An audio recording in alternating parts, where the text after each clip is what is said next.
¿Cómo les va, gente? Bueno, espero que muy bien. Este es otro video de Siciliano en su taller. En esta ocasión les traigo un juego de destornilladores que compré allá a principios de los 90 y me acuerdo que todas las personas a los que se los mostré me dijeron que había tirado la plata, que no servían para nada. Es el día de hoy que ninguno perdió su punta. La varilla de acero cromo vanadio verdaderamente es muy buena. El acetato no se deteriora con la nafta, lo uso mucho en mecánica. Estos destornilladores son muy buenos para la mecánica porque para la electricidad no sirven porque no están aislados, dado que la varilla llega hasta el fin del mango y conecta con esta especie de tope para golpe que yo nunca utilicé porque jamás martillo un destornillador ni tampoco los uso de barretas. Me acuerdo que en el blister venían 4 planos. En aquella época se usaba mucho el plano. El Phillips lo ponían los fabricantes para cuando no querían que la gente desarme las cosas. Y venían el Phillips PH1 por 75, el Phillips 2 por 100, que lo tengo en la caja de herramientas. Este es uno igual al anterior, que yo había comprado 2 jueguitos de estos.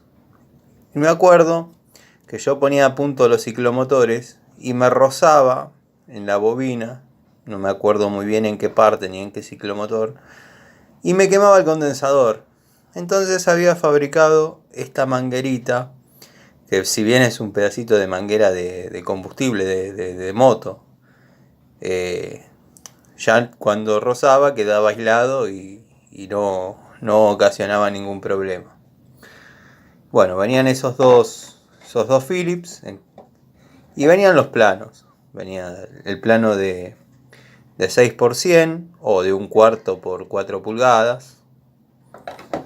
Después venía el de 316 por 125 milímetros. Y este, que era un señor destornillador, que era el de 516 por 8 pulgadas de largo. Servía mucho para las abrazaderas que estaban por allá abajo en los motores. Era muy útil. Yo verdaderamente nunca los usé para barretear ni para palanquear nada. Si los ven manchados así es porque estuvieron guardados. Yo estuve pintando algunas cosas y por alguna razón llegó pintura a los acetatos de los destornilladores o mangos o como les quieran llamar.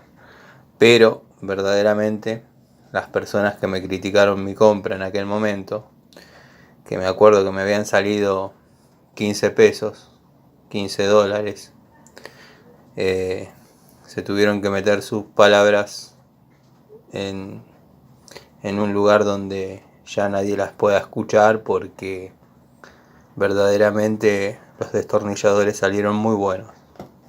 Rara vez le retoco la punta con la moladora para que vuelva a estar rectificado, digamos, pero eso también lo hago con los celestales, los Baco. Los únicos que trato de no tocar, porque tampoco lo necesitan, son los DPH. Todos saben que soy fanático de DPH y que considero que no va a haber un destornillador mejor que ese. Pero bueno, eso es harina de otro costal.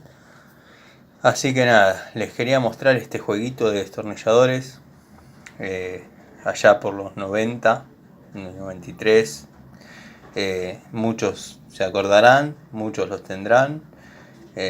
Después ahora en la actualidad vi algunos más o menos parecidos, rojos o color ámbar, pero nada que ver la calidad. Nada que ver la calidad del acero, nada que ver la calidad de las puntas. Y bueno, esto quedó. No tienen marca, solamente decía Sweden, me acuerdo el blister donde venía. Y era un blister gris y tenía una especie de clip blanco y quedaban ahí en... Nada, bueno, les compartí otro recuerdo. Les mando un saludo, espero no molestarlos, que se entretengan, que aprendan algo o qué sé yo, al menos pasen el rato viendo herramientas. Les mando un saludo.